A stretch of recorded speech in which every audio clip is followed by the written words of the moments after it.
Olá, bem-vindos a mais uma exploração profunda. Hoje o tema é daqueles que mexem com a gente, sabe? Reencarnação. É verdade, um tema fascinante.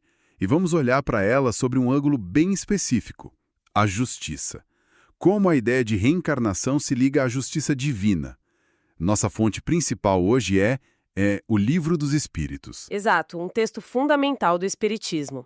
Vamos focar no capítulo 4 da parte segunda, que fala justamente da pluralidade das existências. Isso, e a nossa missão, digamos assim, é tentar entender a lógica apresentada ali nas questões 167 a 171. Por que múltiplas vidas? Qual o propósito? E como isso se encaixa numa ideia de justiça, né? Como a fonte apresenta essa conexão. A primeira coisa que o texto aborda, ali na questão 167, é bem direta. Qual seria o objetivo da reencarnação? A resposta é curta, mas, nossa, muito densa. Expiação, melhoramento progressivo da humanidade. E logo depois vem uma pergunta que provoca, né? Sem isto, onde é a justiça? Expiação e melhoramento progressivo. Duas palavras fortes. Expiação soa como lidar com o passado, né? Reparar algo. Isso. E melhoramento progressivo já aponta para frente, para o futuro, um desenvolvimento que não para. Parece uma combinação, então, de acertar as contas e, ao mesmo tempo, evoluir. Perfeito. O fascinante aqui é justamente como a fonte conecta essas duas ideias com a justiça. A expiação seria tipo o mecanismo pelo qual as consequências dos nossos atos se manifestam. Ah, entendi. Não um castigo puro, mas uma consequência para aprender. Exatamente.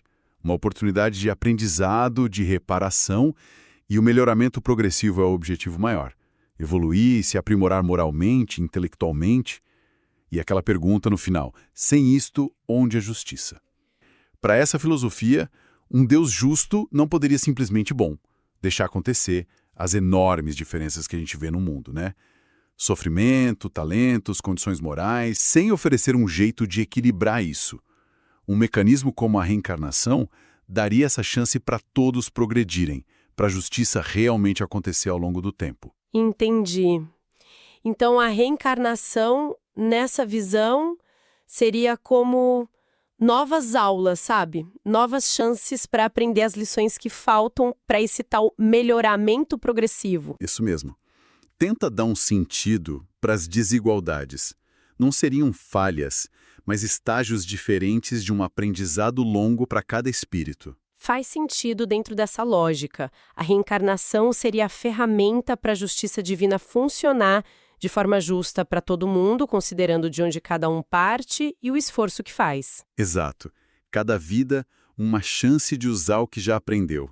Enfrentar desafios ligados às próprias dificuldades e, assim, avançar. E é interessante que fala da humanidade no plural, né? Sugere que não é só um processo individual, mas que contribui para a evolução de todo mundo. Legal essa ideia do coletivo. Bom, mas se o objetivo é esse progresso, essa jornada de aprendizado, isso acaba? A gente reencarna para sempre? Ótima pergunta. E todo mundo passa pelo mesmo número de vidas? Aqui a coisa fica realmente interessante. Pois é. Essas são as dúvidas que o texto trata logo em seguida nas questões 168 e 169. Sobre ter um fim, a resposta é sim, tem um fim. Não é para sempre. Ah, bom. A fonte explica que, a cada nova existência, o espírito dá um passo para diante na senda do progresso. E o fim da linha, digamos, é quando se atinge a pureza. Pureza. O texto diz, desde que se ache limpo de todas as impurezas, não tem mais necessidade das provas da vida corporal. Limpo de todas as impurezas, uau! É uma meta e tanto.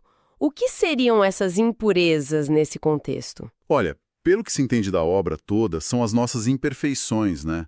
Morais, intelectuais, orgulho, egoísmo, ignorância, vícios, essas coisas. Tudo aquilo que atrapalha, né? Exato. São os obstáculos internos que nos afastam de um estado de mais equilíbrio, sabedoria, amor. E as provas da vida corporal, os desafios, as dificuldades, os relacionamentos, até as limitações do corpo, serviriam justamente para a gente encarar essas impurezas e superá-las. Quando não tiver mais o que purificar ou aprender nesse nível aqui, na matéria, aí a necessidade de reencarnar cessaria. Entendi. Então tem um destino final, um estado de pureza que encerra o ciclo. Mas e o caminho até lá? O número de vidas é igual para todo mundo? A impressão que dá é que não, né? Não é igual. A questão 169 deixa isso bem claro. O número de encarnações não é fixo e invariável, como diz o texto. E usa uma expressão interessante. Aquele que caminha depressa, a muitas provas se forra. Se forra? Como assim? Quer dizer que se poupa, evita passar por certas experiências mais duras ou repetitivas. Isso traz um peso grande para a responsabilidade individual, para o mérito. Ah, então o esforço pessoal conta para acelerar as coisas. Conta, e muito, segundo essa visão. O esforço em aprender, se corrigir, fazer o bem, tudo isso acelera o progresso. Isso quer dizer que a velocidade da evolução está na mão de cada um, então. Não é um tempo fixo para todos. Exatamente essa ideia. O destino final é comum à pureza, mas o tempo e quantas vidas leva para chegar lá varia demais. Faz sentido. Só que o texto faz uma ressalva importante. Embora dê para acelerar, o normal é que as encarnações sejam muito numerosas. Porquanto o progresso é quase infinito. Peraí. Muito numerosas e progresso quase infinito. Isso não soa um pouco contraditório com a ideia de que o ciclo tem um fim? É uma ótima observação. Parece contraditório à primeira vista, né? Mas acho que o quase infinito aqui não é literal, tipo, sem fim mesmo. É mais para dizer que a escala do aprendizado, do aperfeiçoamento moral, intelectual, é gigantesca. É para mostrar que a jornada é longa, exige paciência, persistência. Entendi. Não são só algumas vidinhas e pronto. Não mesmo. É um processo extenso, gradual para a maioria. Atingir a pureza total é um objetivo tão alto que pede muito esforço, muitas experiências. A chance de acelerar existe, claro, mas para quase todo mundo o caminho é longo, árduo. Embora sempre para frente, né? Sempre progressivo. Ok, ficou mais claro. Combina a esperança de um fim com a noção de que o trabalho é grande. Valoriza o esforço, mas sem ilusão de que é fácil. E isso nos leva, então, para o fundamento disso tudo, né? Que está na questão 171 e no texto que vem depois. Qual é a base dessa doutrina toda? Por que ela seria justa? Então, o que tudo isso significa? A resposta na 171 diz que a doutrina se baseia em duas coisas: a justiça de Deus e na revelação. E para explicar essa justiça, usa um princípio fundamental: a cada um segundo as suas obras. A cada um segundo as suas obras. Essa frase é chave, né? Volta naquela ideia de mérito, de responsabilidade, das consequências dos atos que a gente já falou. Totalmente. É o motor do sistema, pode-se dizer. E se a gente conecta isso com o quadro geral, o texto que vem depois da questão 171 aprofunda o argumento. Como assim? Ele defende que a reencarnação é a única doutrina que corresponde à ideia que formamos da justiça de Deus para com os homens que se acham em condição moral inferior. Única. É uma afirmação forte. A argumentação é: sem a reencarnação, como explicar as diferenças de onde cada um começa a vida? Os sofrimentos que parecem não ter causa nesta vida? As tendências que a gente já traz, boas ou más? Como explicar tudo isso sendo Deus justo e bom? Então a reencarnação seria a explicação para essas disparidades. As dificuldades de hoje seriam um eco das obras de ontem. E as coisas boas também. Exatamente essa a lógica. Nessa visão, as provas de hoje não seriam castigos do nada, mas consequências lógicas de ações passadas. E, o mais importante, oportunidades para a gente resgatar os nossos erros por novas provações. Então a dificuldade não é só consequência, é também ferramenta para aprender e reparar. Isso, ferramenta de aprendizado e reparação. O texto argumenta que essa visão dá um sentido para o sofrimento, para as desigualdades, coisa que outras doutrinas, segundo a fonte, teriam dificuldade de explicar sem parecer que Deus é injusto. Então, a reencarnação é apresentada como algo lógico, racional e, ao mesmo tempo, ensinado espiritualmente. Exato. Não só uma hipótese filosófica, mas uma verdade ensinada que satisfaz a lógica e o nosso senso de justiça. Seria a forma como uma justiça que não pune para sempre, mas que educa e recupera, funcionaria. Fica bem claro o desenho do argumento no texto, né?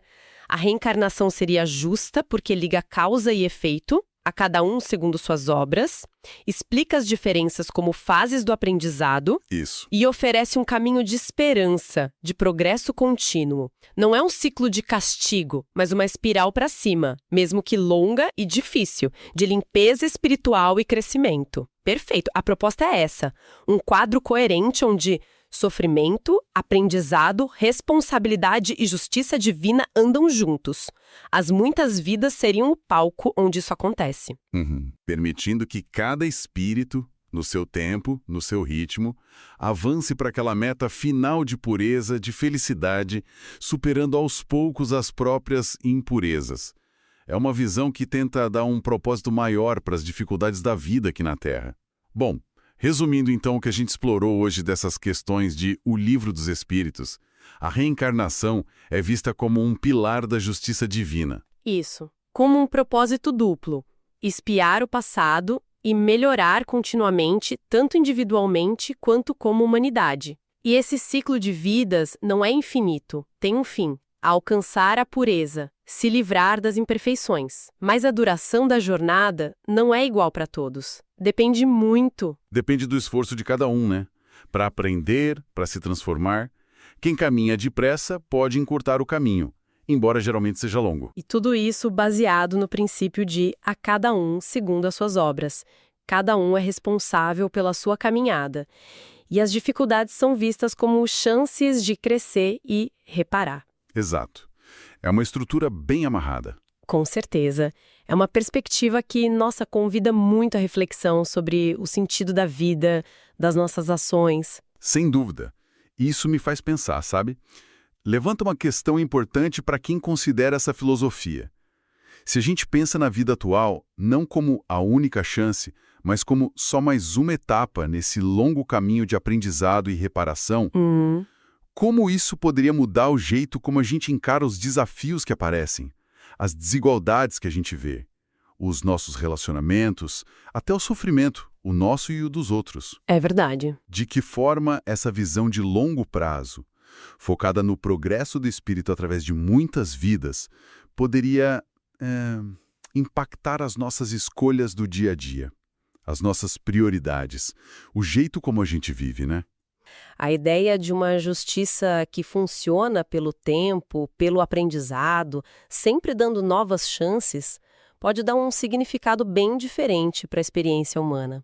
Foi uma análise muito rica dessas ideias de O Livro dos Espíritos. Com certeza. Agradecemos a companhia de todos nessa exploração. Até a próxima!